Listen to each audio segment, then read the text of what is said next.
So if you have been spending any time on the internet lately, you probably know that a certain, perhaps a modpack considered the hardest modpack out there, just got a massive update. Well, it actually got an update quite a while ago, but it took out too long to make a video. But if not, well, it's RLCraft. So strap yourself in, grab some popcorn and brace for the impact, because we're entering the Thunderdome of RLCraft. Oh, hello! Oh! Oh, I'm dead. That's it. Wow! Yeah, that's it. Oh. You could go about this in two ways. You can either read the endless change log of the update, or watch this video. You get the same effect either way, but I do suggest that you watch this video instead, because... Let's start with the real pickle that you'll probably run into right off the bat. The weapons. Many of them, but which to choose? Good question.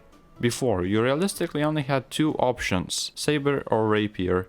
Start with one of those in the early game and still have one when you're stepping about the dragons in the end game. Now they're all nerfed, and as Shivaxi himself has said, it's such a silly question, right? And I've had to say this multiple times. If there was one best weapon that was just better than every other weapon, I would just remove all the other weapons. What would the point of all the other goddamn weapons be? If I did my job right, there should be no best weapon. They should be situational and pertain to particular play styles. They should all be good for different reasons. So the weapons are nerfed. Surely everything else is not as bad.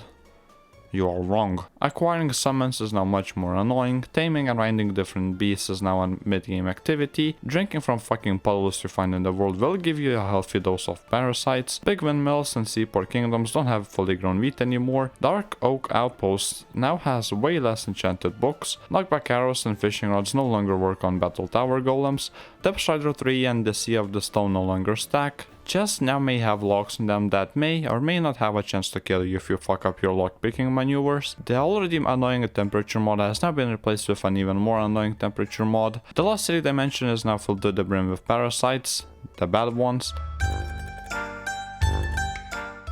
Well, at the very least, the Totem Oasis now has a wall.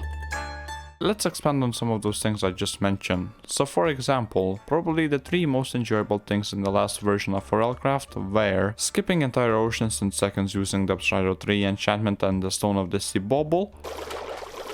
This is pretty cool. Yanking battle tower golems off of their shitty tower, and finding these precious XP structures. So from what I've heard, Depth Strider and the Stone of the Sea no longer stack because of kinetic damage. Yes, that is a thing now. You can't cheese battle towers anymore, because fuck knows why, and the same goes for the XP structures, like the big windmill or the seaport kingdom. Now the locks and chests may be the single most annoying thing that got added, and that is not an easy thing to say for this update, trust me. You may spend 5 to 10 minutes lockpicking a single chest and find absolutely diddly squat. Let's fucking go. Or you may not pay too much attention to your fucking health all the time and get electrocuted to death. Or you may get killed while lockpicking the goddamn thing. Yes, all of those are now features for you to enjoy. But it's not so bad. For every 10 things that got nerfed, one was buffed. Exciting, I know. For example, now you can set your personal horse and teleport it from anywhere you want.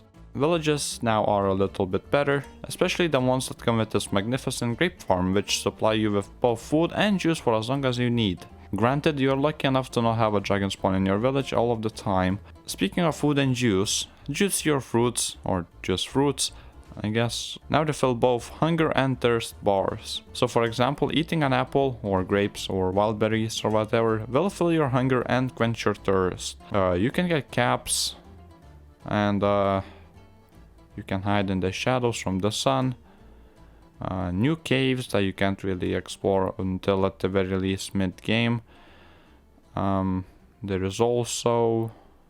This video may seem absurdly negative, but the truth is there is most certainly fun to be had. I mean, it's popular for a reason. It's still a very unique modpack with its own style. Making more progress than your last run while playing hardcore is rare, but really fun and satisfying.